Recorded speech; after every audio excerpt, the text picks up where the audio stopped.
Rajah 11 menunjukkan pencontoh A, B, C, D, E, F, G. Okay, C, D, E, F, G. C, D, E, F, G adalah titik-titik tangent. O adalah pusat elips. A, G adalah garisan tangent. Lukis pencontoh ikut saiz penuh dengan menggunakan kaedah geometri. Okay, jadi apa yang perlu kamu lukis? Kamu perlu lukis satu elips. Okay, satu suku elips. Okay, jadi kamu pun perlu tentukan ada berapa bulatan yang utama. Okay, ini titik. Ini bulatan. Oh, jadi ini salah satu bulatan yang utama. Okay, lepas tu yang ini garis lengkung ini menyambungkan J30 dengan J20. Okay, jadi J20 adalah satu lagi bulatan yang utama. Lepas tu JX menyambungkan J20 dengan titik C. Okay, jadi ada dua bulatan yang utama dan kita perlu lukis suku elips ini. Jadi kita lukis suku elips dulu. Kamu diberi paksi meja 140. Jadi AO separuh daripadanya, maksudnya sini ketinggiannya adalah 70. Okay, lepas tu sini paksi minor ialah 100. Maksudnya separuh daripadanya ialah 50. Jadi kamu boleh conteng di sini ya. Supaya kamu boleh nampak apa yang perlu kamu lukiskan. Jadi cikgu ke sini sikit kertas cikgu. Jadi kamu perlu lukiskan suku elips dulu. Kita lukiskan suku elips dulu. Jadi kita lukiskan di sini suku elips. Okay. Berapa? 50. Jadi kita tandakan di sini. Kita buat satu tanda dulu dengan menggunakan sesiku set. Mesti tanda dulu. Kalau tidak, cikgu tak tahu kamu bermula dari mana. Okay, jadi panjangnya adalah 50. Jadi kita ambil 50. Ambil 50. Kita tandakan di sini. 50. Okay, tandakan dengan menggunakan jangka lukis. Lepas tu sambungkan. Sudah dapat titik, barulah kamu sambungkan. Okay, tingginya berapa? 70. Yang ni 70. Jadi kita ambil 70. 70.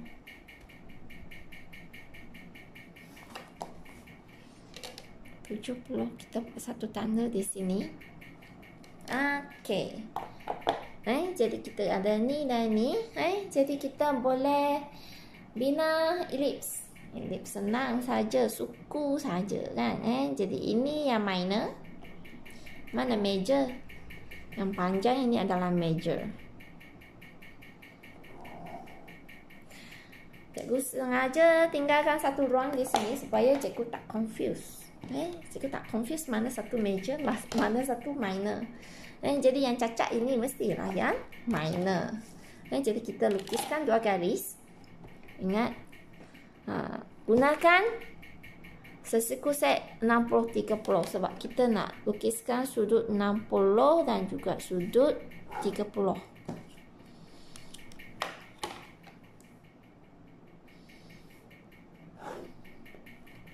Okay, sudah dapat ni.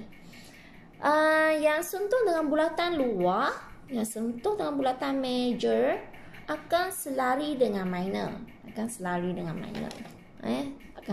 dengan garis minor.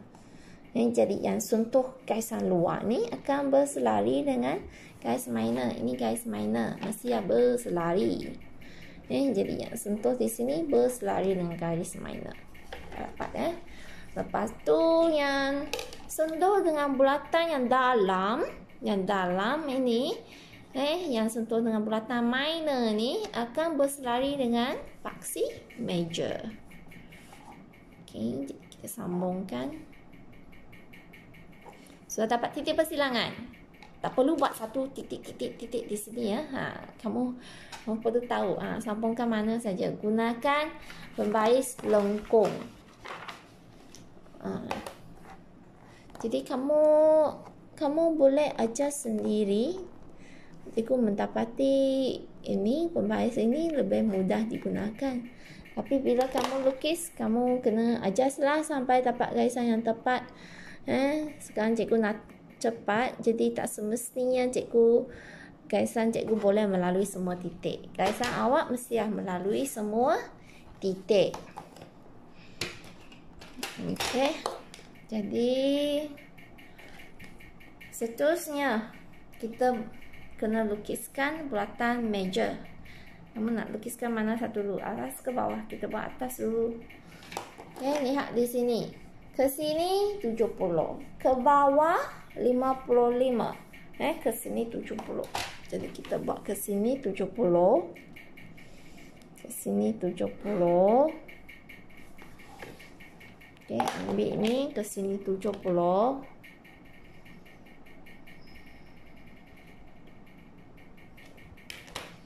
Ke sini 70. Gunakan sesiku T dengan sesiku Z. Buatkan garis lurus. Ke bawah berapa? 55. 55 ke bawah.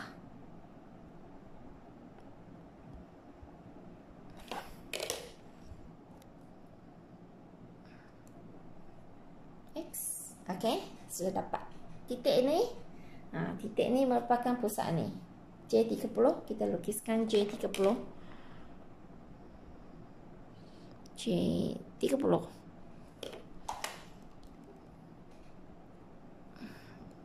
Buatkan bulatan. Okey. Satu lagi bulatan utama kat mana? Kat bawah sini. Turun bawah lagi berapa? Turun bawah lagi 60.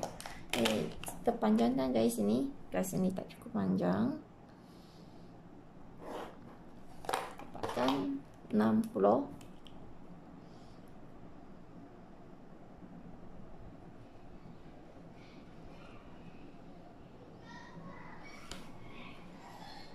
Dapatkan 60. Okey, buat satu garis dan menggunakan sesiku T. Okay, sekarang yang ni, garis AO adalah segaris dengan yang ni, segaris. Baik, jadi kita panjangkan garisan ini.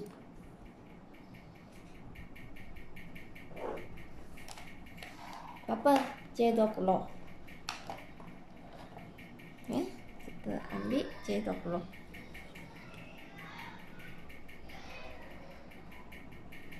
Lukiskan J20.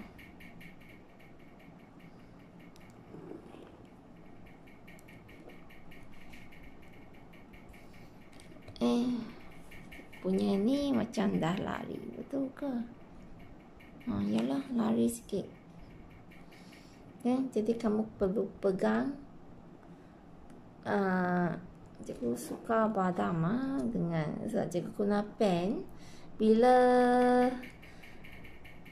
cikgu punya jangka lukis sudah lari, nanti banyak pula garisan. Jadi bila kamu lukis, mesti lukis dengan betul lah.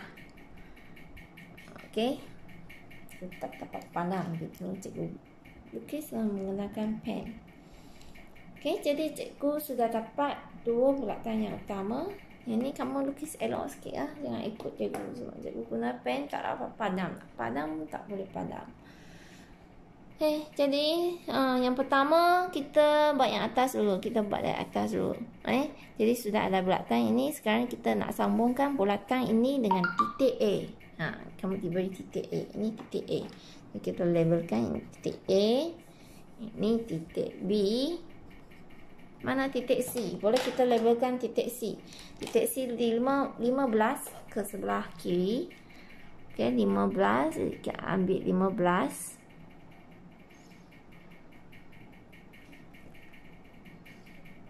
Kan 15. Okay.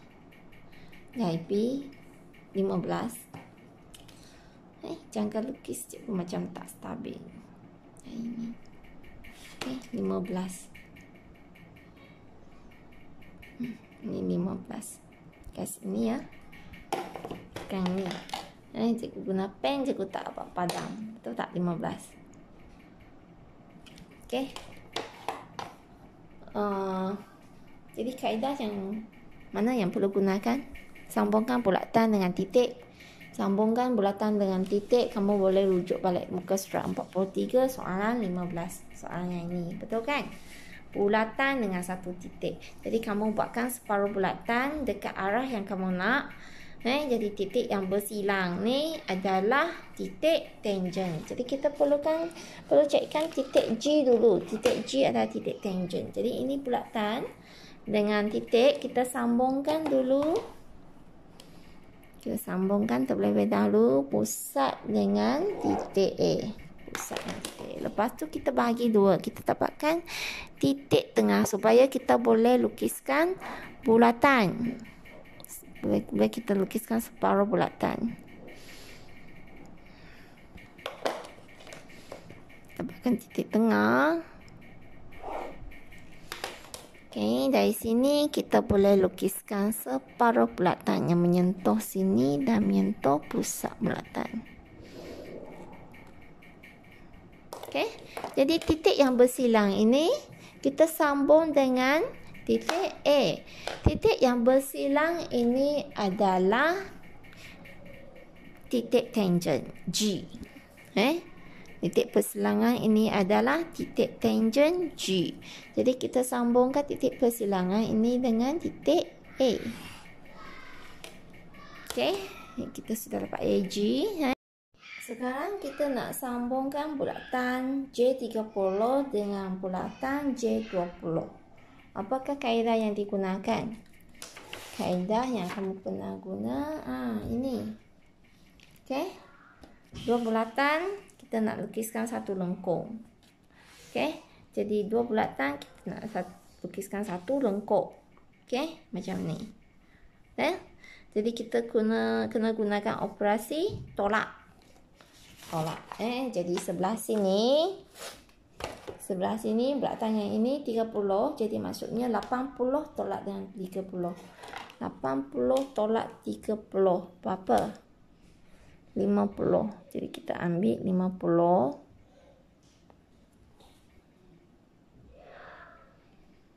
Ambil 50.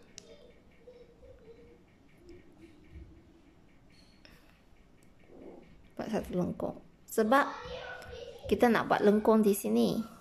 Kita nak buat lengkung di sini, pusat mesti berada di area sini. Okey, sebelah bawah 20. Jadi J80 tolak dengan J20. 80 tolak 20, 60.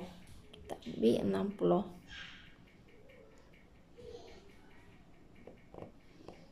Ambil 60. Ini pusatnya. Kita lukiskan satu lengkung. Bersilang di sini. Nampak? Bersilang di sini. Yang bersilang di sini. Jadi kita kena sambungkan dengan pusat bulatan. Sambungkan sama mana? Sama pusat saja ke? Kamu tengok.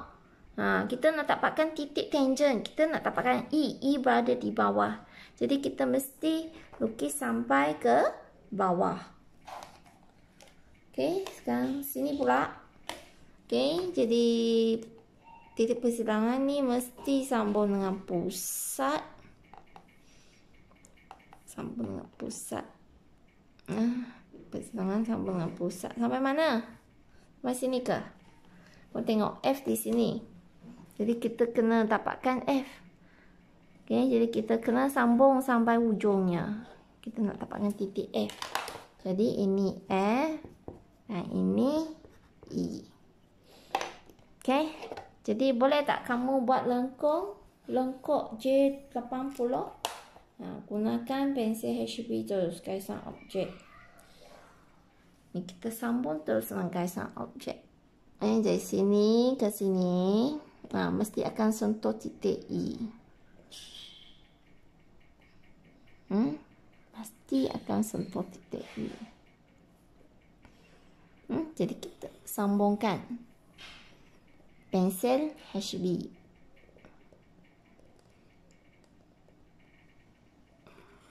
Garisan objek. Seterusnya JX pula. Ini JX. Bagaimana kita dapatkan JX? Untuk JX kita ada satu bulatan. Kita ada titik di luar. Kita tak tahu titik di mana. Jadi kita perlu cikgu sudah share dengan kamu video Cikgu Romi kan. Okey, jadi yang ni kamu diberi satu bulatan. Cikgu suruh kamu belajar daripada video Cikgu Romi bagaimana kaedah melukis JX sekiranya diberi bulatan, tidak diberi titik tangent dan diberi satu titik di luar. Kamu gunakan kaedah yang Cikgu Romi ajar. Kaedah ini tak diberi kan. Jadi kaedah arah mata angin. Jadi untuk kaedah arah mata angin, ini tidak diberi titik. Jadi dekat titik C kamu buatkan ni ya. Buatkan arah mata angin. Kita buatkan tanda ini dulu. Kita labelkan 1, 2, 3, 4. Jadi kita tengok manakah pusat JX. Pusat JX berada di sini kan. Jadi maksudnya arahnya ke bawah. Jadi bila kamu lukis ini, arah pun kena ke bawah. Arah ke bawah. Jadi yang hujung sini kena bersambung dengan C. Kena bersambung dengan C. Dan pusat ini sambung dengan titik persilangan. Lepas tu yang ini kamu panjangkan. Bila kepanjangkan titik persilangan tu, kamu boleh lukiskan lengkuk JX. Gunakan kaedah yang Cikgu Romi ajar. Jadi kita ni jadi kita mula buat dengan kaedah ini. Jadi dari sini, ini adalah C. Ni C. Jadi kita sambungkan. Gunakan garisan binaannya. Dari sini buatkan garis ke bawah. Jadi kita selarikan garis ini. Sampai sini. Sini pun ke bawah. Sampai bulatan. Jadi dekat hujung sini. Dekat hujung ni. Nampak tak hujung ni? Hujung ni kita sambungkan dengan C. Sambungkan dengan C.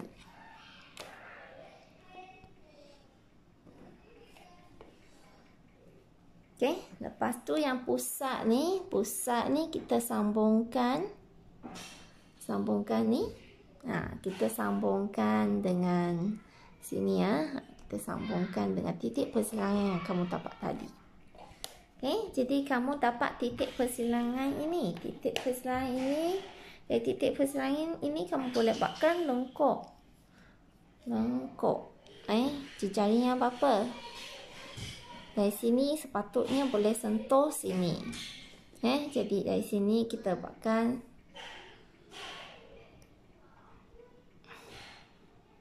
satu lengkuk. Nampak? Lengkuk ni berjejari JX. Jadi sudah dapat. Jangan lupa bahagian sini kamu kena hitamkan dengan menggunakan pembaris.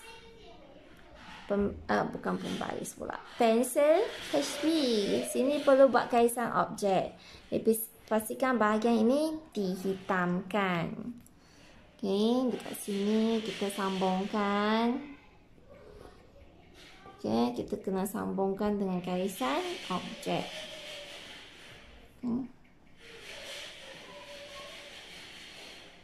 Pensel cikgu tak berapa tajam hari ni. Baik. Sudah tanda semua titik tangent. Dah ada A. A, B, C, D. Mana D? Sini D. Labelkan D. E, F, G. Okey, jadi sudah ada semua titik. Maka siaplah lukisan ini.